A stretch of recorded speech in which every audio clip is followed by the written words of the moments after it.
चलो, हमारे पास में है तीन मेथड्स नेशनल इनकम को काउंट करने के। तो सबसे पहला होता है value added method, second one is income method जिसको आय विधि बोला जाता है, then third one is expense या फिर एक्सपेंडिचर मेथड जिसको हम लोग व्यय विधि बोलते हैं। तीनों ही काइंड के जो मेथड्स होते हैं, इन तीनों ही मेथड्स में अलग अलग प्रिकॉशंस होती हैं जो हमें लेनी पड़ती हैं वाइल कंप्यूटिंग नेशनल इनकम। तो अगर अब हम लोग बात करते हैं, लास्ट वीडियो में हमने वैल्यू एडेड मेथड की प्रिकॉशंस की थी।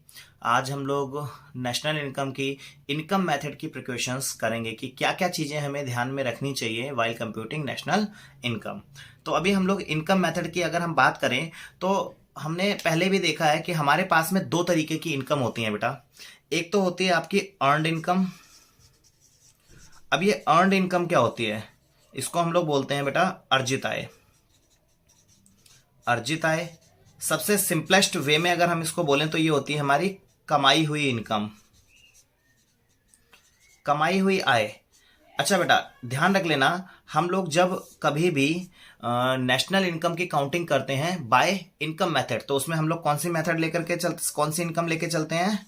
Factor income. अब ये जो फैक्टर इनकम होती है वो आपके फैक्टर की इनकम होती है। जैसे हम लोगों ने कोई भी इनकम अर्न की, जो काम करके अगर कोई भी इनकम अर्न की, तो वो फैक्टर इनकम का पार्ट होगी।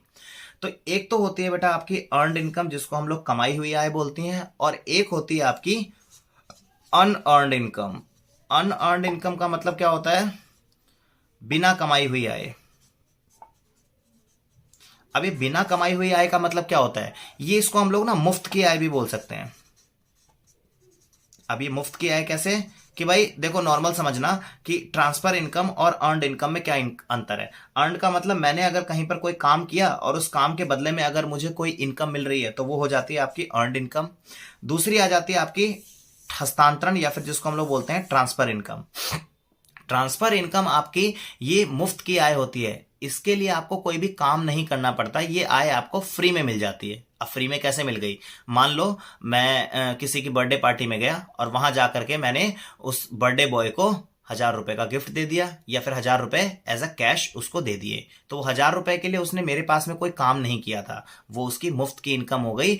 इसी वजह से वो ट्रांसफर इनकम है। अच्छा, दूसरा एग्जांपल ले लेते हैं। जो गवर्नमेंट आप लोगों को वृद्धावस्था पेंशन देती है, जो ओल्ड एज पेंशन होती हैं, उसके लिए ओल्ड लोगों को कुछ नहीं करना पड़ता, सिर्फ बूढ़ा होना पड़ता है और कुछ नहीं करना पड़ता। बूढ़ा हो जाओ और आपको वो मुफ्त की ओल्ड एज पेंशन मिल जाएंगी। तो ये बहुत सारी ऐसी इनकम होती हैं जो तुम्हारी ट्रांसफर इनकम, जिसको हम लोग बोलते हैं जो कमाई गई इनकम नहीं होती। तो कोई भी ऐसी इनकम जो कमाई नहीं गई है, जिसको हम लोग ट्रांसफर इनकम बोलते हैं, उसको कभी भी नेशनल इनकम में शामिल नहीं किया जाता, क्योंकि वो एक अनअर्नड इनकम है, बिना कमाई हुई इनकम है, और बिना कमाई हुई इनकम कभी भी आय का पार्ट नहीं बन सकती। तो आय में हम लोग इन नेशनल इनकम के इनकम मेथड में कौन सी इनकम को शामिल करेंगे? सिर्फ और सिर्फ अर्नड इनकम, यानी कि जो हमारी फैक्टर इनकम होती हैं, सिर्फ उन्हीं इनकम को हम लोग शामिल करते हैं। चलो, अब हम लोग सेकंड पॉइंट पकड़ लेते हैं। इसका सेकंड पॉइंट हमें यह बताता है कि कोई भी गैर कानूनी आय, अब ये गैर कानूनी आय कौन सी होती हैं? जैसे मान लो चोरी कर दी आपने, भ्रष्टाचार कर लिया, जुआ हो गया, गैम्बलिंग हो गई, इन चीजों से कोई भी अगर इनकम होती है, इलीगल इनकम को कभी भी नेशनल इनकम का पार्ट नहीं माना जाता। आप लोगों ने देखा होगा कि जो ब्लैक मार्केट से कोई भी पैसा आता है, जो जिसको ब्लैक मनी के नाम से जानते हो आप लोग, उसको नेशनल इनकम में काउंट ही नहीं किया जाता। क्यों? क्योंकि हमें पता ही नहीं होता है कि वो वैल्यू कितनी आ रही है। उन वैल्यू का अंदाजा लगा पाना ही मुश्किल होता है। दूसरी चीज ये भी होती है कि जो चोरी और जुआ, इन सब चीजों से जो इनकम उत्पन्न होती है, उस इनकम को कोई भी व्यक्ति लीगलाइज नहीं करवा सकता, क्योंकि आपको अगर इनकम अर्न करके दिखा रहे हो तो आपको अपनी इनकम का सोर्स भी दिखाना पड़ेगा कि आपने वो इनकम कहां से जनरेट की है। और चोरी, जुए, इन सब चीजों से जो इनकम जनरेट होती है, उसका कोई सोर्स ही नहीं होता। तो कोई भी ऐसी इनकम जिसका कोई सोर्स, हाँ सोर्स है कि आपने जिसका चुराया है वो उसके पैसे आपने चुरा करके लाए, लेकिन उस सोर्स को आप लोग लीगली प्रूफ नहीं कर पाओगे कि ये एक लीगली राइट टेंडर है इनकम जनरेट करने का। तो ध्यान रख लेना बेटा, इलीगल इनकम जो होती है उसको कभी भी ये नेशनल इनकम में शामिल नहीं किया जाता। अगले पॉइंट को पकड़ लेते हैं हम लोग। थर्ड पॉइंट हमें यह बताता है कि पुरानी वस्तुओं की खरीद बिक्री की आय शामिल नहीं की जाती, जबकि उस पर कमीशन जो होता है उसे शामिल किया जाता है। ये हम लोगों ने वैल्यू एडेड मेथड में भी पहले ही पढ़ा था कि पुरानी वस्तुओं को अगर हम लोगों ने खरीदा है और जो बेचा है, तो बेचना, जिसको हमने बेचा है उसकी इनकम हो जाएगी, उसकी इनकम को कभी भी शामिल नहीं करेंगे, क्योंकि जो ये वैल्यू हम लोगों ने बेची है that is already been included in the financial year when it was purchased. जब ये खरीदी गई थी उसी साल इसकी वैल्यू को इंक्लूड कर दिया गया था। तो अब अगर हम लोग दोबारा इसकी एंट्री करेंगे, we will get into a trap and we will found a double entry. दोबारा हम लोग एक डबल एंट्री कर लेंगे और जिससे उसकी वैल्यू तो हमें बढ़ करके मिलेगी, लेकिन वो उसकी एक एग्जैक्ट बढ़ी हुई वैल्यू का पार्ट नहीं होगा।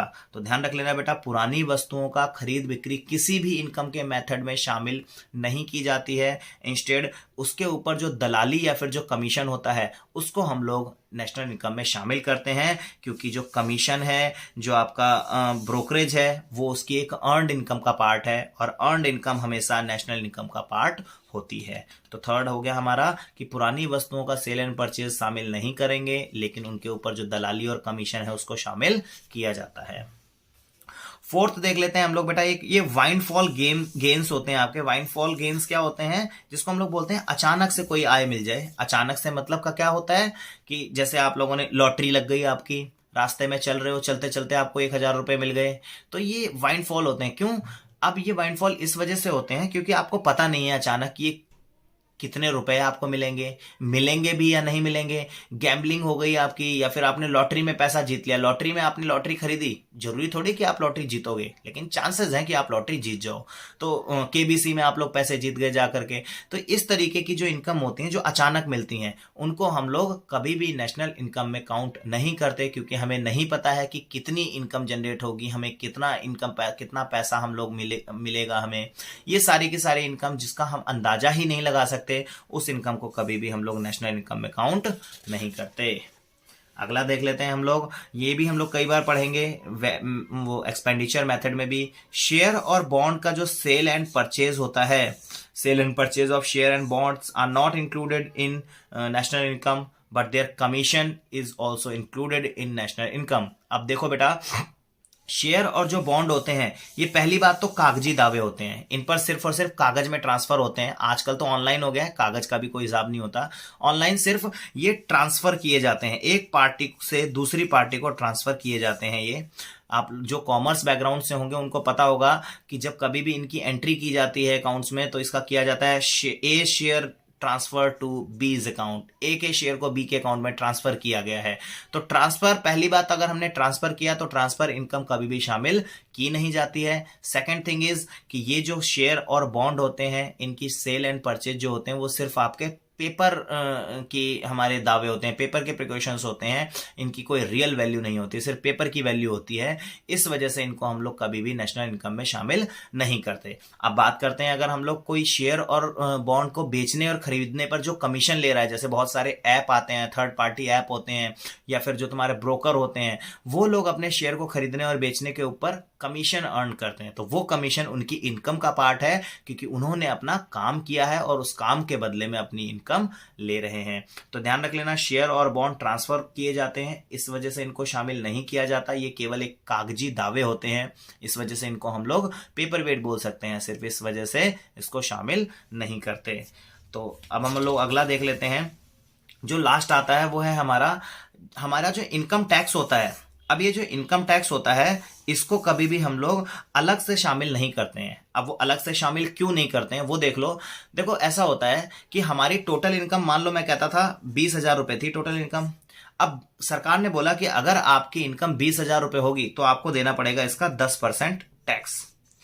अब देखो, मैं ऐसा कर लूं कि मेरी सैलरी यहां पर 10% घटाएंगे तो इसका कितना होता है, 2,000 रुपए तो हो गया टैक्स मेरा, 2,000 रुपए हो गया टैक्स, और दो इसके साथ में मेरी सैलरी कितनी बचती है, 18,000 रुपए। तो देखो, बात तो बेटा वही पड़ी, 18,000 में 2,000 जोड़ दो तो 18 और 2 कितना होता है आपका, 20,000 रुपए। तो चाहे टैक्स अलग से जोड़ दो और चाहे इसी 20,000 की सैलरी में जोड़ दो, तो है तो ये टैक्स इस सैलरी का ही पार्ट। तो इसी वजह से ध्यान रखना कि ये जो टैक्सेस होते हैं वो कभी भी अलग से शामिल नहीं किए जाते। जब हम लोगों ने टोटल पूरी सैलरी को ही इंक्लूड कर लिया, जब हम नेशनल इनकम को काउंट कर रहे हैं तो इस सैलरी को जब 20,000 को इंक्लूड कर लिया तो टैक्स तो मैं इसी सैलरी में से दूंगा। ये 2,000 रुपए का टैक्स दिया तो वो इसी का तो पार्ट है। अगर तो मुझे टैक्स अलग से इंक्लूड करना है तो फिर मुझे ये वाली 18,000 की सैलरी इंक्लूड करवानी पड़ेगी। इसी वजह से क्या किया जाता है, इनकम टैक्स जो होता है उसको कभी भी सैलरी से अलग इंक्लूड किया ही नहीं जाता। 20,000 रुपए इंक्लूड कर दिए, इसमें 2,000 रुपए ऑलरेडी इंक्लूडेड है टैक्स के और 18,000 रुपए बची आपकी सैलरी।